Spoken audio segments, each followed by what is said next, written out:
everybody, it's Melissa. Lately, I've been getting a lot of questions from people that want to start their own fragrance channels. They're trying to grow their platforms and they're asking for advice. So if you're someone that is curious about this, then this is the video for you, all right? So I will say I'm gonna be talking about things that have worked for me personally, just with my experience, and everybody's different. So just kind of take what you want and run with it, basically. But I hope this is helpful to you. And it's not particular to any social media platform. I think this can just be across the board in general. So first and foremost, typically when people want to make videos, they get stuck not even passing the goal, like the start line, just because they become perfectionists, right? They want everything to be, they want the quality to be top tier. They want what they put out to be just great quality work. And I totally understand that, but I feel that that is a drawback for a majority of people, because if you're worried about being perfect with things, you're never going to release a video, right? And people talk about, you know, quality versus quantity all the time, and they're like, oh, it's always about quality. But to me, I'm actually going to disagree with that, at least when you're starting off. And you know what? Just, I think having quantity is very important, because once you get into a rhythm and you're familiar with just posting content, you can find out like, okay, you know what? I like the way I did this better. It just gives you more opportunity to pick and choose what you like and what you're good at, right? So having quality is great, but this is a very real thing that people experience that just completely shuts them down, is that they spend money on a brand new camera, on a microphone, lighting, just a whole setup, right? Soundproof booths, all of that sort of stuff. They spend a lot of time editing with music, doing all of this sort of stuff, having an intro, and then they'll post that video and it'll probably get less than 5 views in like a month.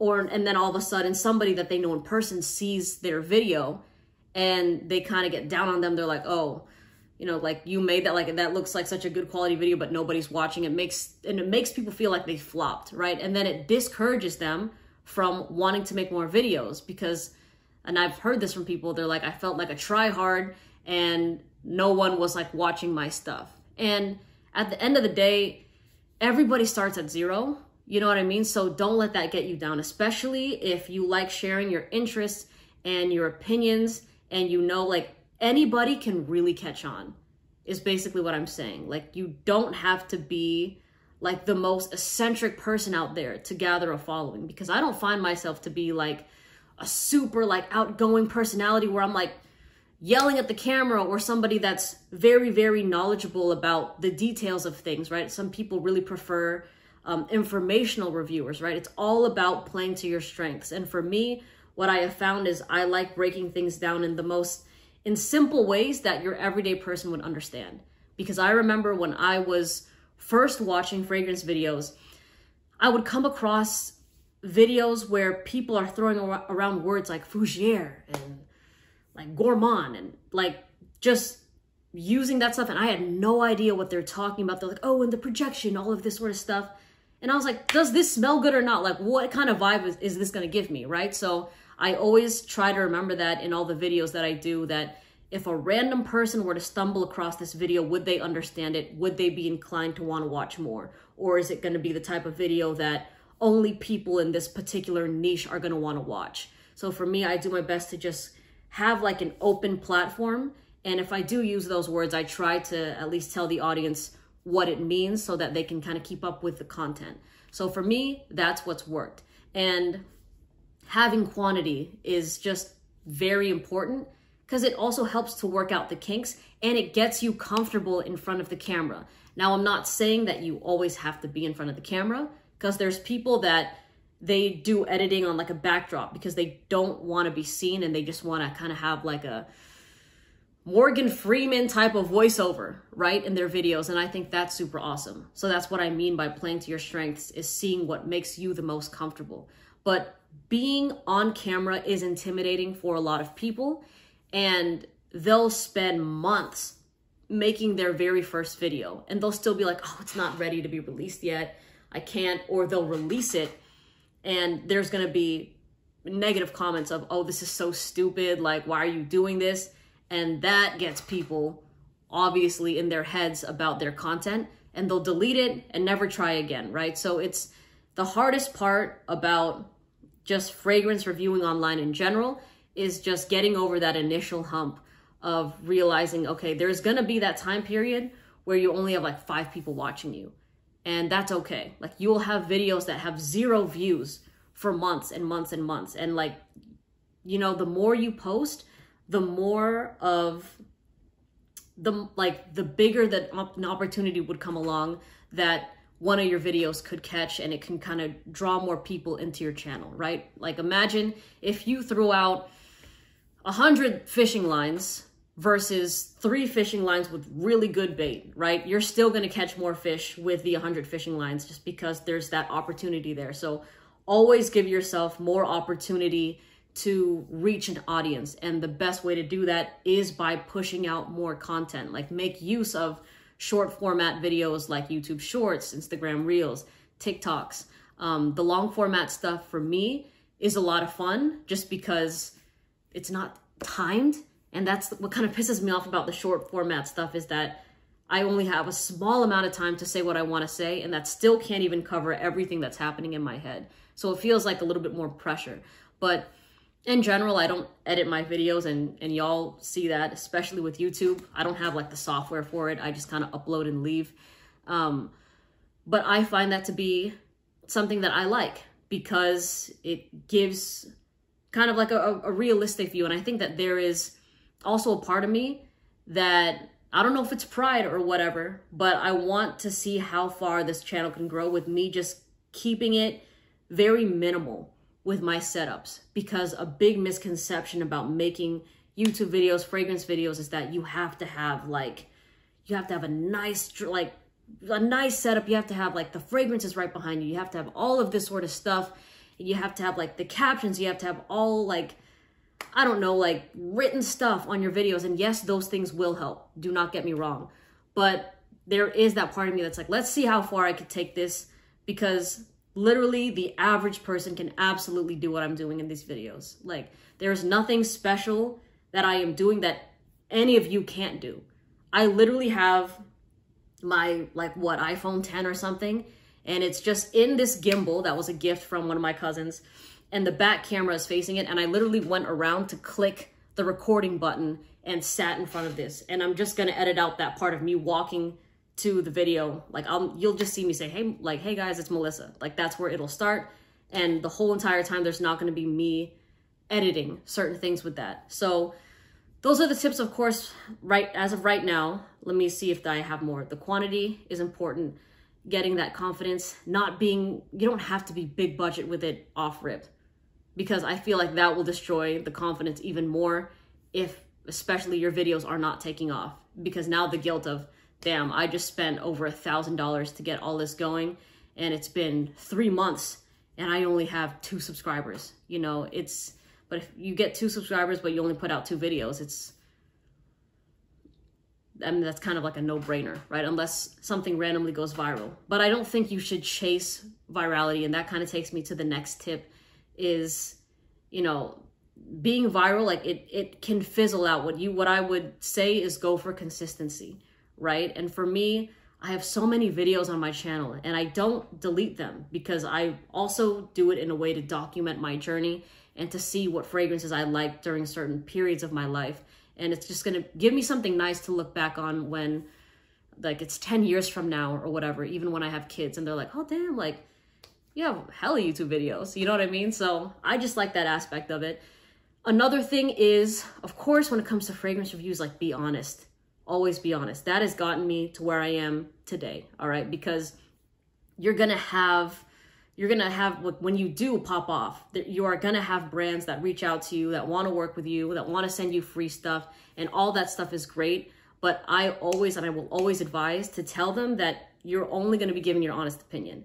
I have not worked with a single brand that wasn't open to honest opinion, because there have been some. And just to be completely transparent with you, there have been brands that want to work with me, they want to collaborate, but they only want positive feedback. And I tell them, I'm like, this seems like it would be a great opportunity, but the trust of my followers comes first. And if I cannot give my undoubtedly honest opinion about this, then I do not want to review it because it's skewed. And then that becomes bias, right? Now I understand when I do get free bottles, people are still like, well, you know, you're still entitled to wanting to have a good relationship with them, so you're not going to say anything bad. But if you watch my videos, I rip up anything I don't like. There have been a lot of things that have been sent from Raja, from Parfums de Marly, that I don't like, and I make y'all know of it. And it's just, you can't satisfy everybody, right? And that's another point and a tip, is just to not try to satisfy everybody, because you're going to have people that are mad at you for, you know, getting a free bottle and being positive about it. And then you're also going to have people that are upset at you for getting a free bottle and being negative about it, because they'll just tell you that, oh, now you've totally severed your relationship. That's completely unprofessional of you. But for me, I just keep it simple and just remember that honesty is key. Like, and people will think what they want, no matter how big your channel gets. And when you're a smaller channel, it's easier to come across as honest, because it's like, oh, what do you have to lose, right? Like, why would you lie about that with a smaller platform? But you gotta you have to keep that going throughout your entire journey, because it will propel you exponentially. Because the people that sell out, you will like your followers will be able to pick up on that, right? And you don't want something that's just like fast and fizzles quick. You know, again, I'm all about consistency, and the real ones know, right? So just being honest with your opinion, regardless of what people think, is just going to be absolutely crucial. And you got to remember that your followers are what build you, right? So it's like, why would you betray your followers for brand deals? You know, I always think it's much better if a brand wants to do a collaboration with you and like they're open to you being very, very honest and authentic with your opinion. That's a match made in heaven, because like, yes, you're going to give your followers exactly what you think. And the brand also has, you know, like you know that they aren't afraid of critique.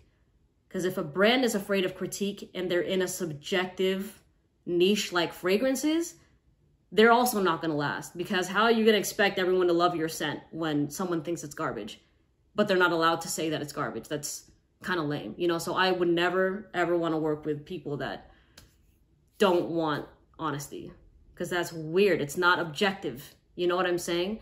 So hopefully this video, I know that it wasn't like super technical, and I'm not telling you, oh, you got to download Canva, you got to get this software if you want to be a reviewer, because I just don't think that's necessary. I think if you are somebody that's transparent, even if you're somebody that's bubbly, people will resonate with you. It literally, you don't even have to be bubbly. You could be just the most straight-faced person that's just given the cold hard facts, and people will, they will become your audience, because there's people like that that prefer that sort of content. So for me, that's what it's really about. People will gravitate to what they like, and anybody can really grab an audience on here. Even if there's like a billion fragrance reviewers, there is room at the table for everybody. And I'm a big believer in that. You know, I get also a lot of questions about, well, how do you feel? Like, is there a sort of competitiveness that you get with that? And honestly, I could tell you no. I feel like I'm very tunnel vision in what I do. I don't watch other fragrance reviewers, but I completely support them, because it is a lot to, you know, like say your opinion online and get absolutely ripped up for it, and, you know, have people just dogging on you for it. But you know, it's a universal thing that we all experience of, okay, that's what's going to happen the more you grow. And at the end of the day, if you get growth, that's still a win. All right. So just work on passing that start line. Know that perfection is not the answer in this, and keep it real. That's all you need. That is all you need. And the last thing I'll say, because this is another popular question, is, well, do you have to keep buying new fragrances? It's like, it's expensive to get started. When I first started, I probably made like 10 videos or something on one fragrance just to have videos out there. And it was on TikTok. I think it was By the Fireplace. But it's like, you got to get creative with what you have. Because I'm not going to go spending like every day getting a new fragrance just to have content and have something fresh and new. Especially if I have like less than 10 followers. Like if I'm trying to get that reach, like see how creative you can get talking about one thing. you know, and then like it'll all click together. So for me, I never felt the need to constantly just have new stuff all the time just to share it, especially when there wasn't really much people watching in the first place. So it gives you a lot of time to be creative. And honestly, the first stages of creating videos, of being a fragrance reviewer, are really, really fun because you could take it in any direction you want. You can make the most random videos ever. And it's just, I mean, I still do that till this day and I never get sick of it. So I hope that helps. If there's any other people that have advice, drop it in the comment section and let me know as a viewer, right? What type of content that y'all gravitate to. Because I know that there's the people like myself, when I was first a viewer, that I was going off of vibe, right? When I watched a fragrance video, I wanted to see what type of vibe a fragrance would portray versus notes. Like I am not a notes fragrance watcher where I'm like, oh, I need to see the breakdown of what this is and the base notes and all that. I could care less about that. It's like if I stepped into a party, is this thing popping or not? Am I gonna smell good with it or not? You know, so very simple, very basic. But let me know that stuff in the comments, all right? I hope y'all have a great day. And if you're thinking about making that channel, just do it. Don't even think about it, just do it, all right? All right, I'll see you guys later. Bye.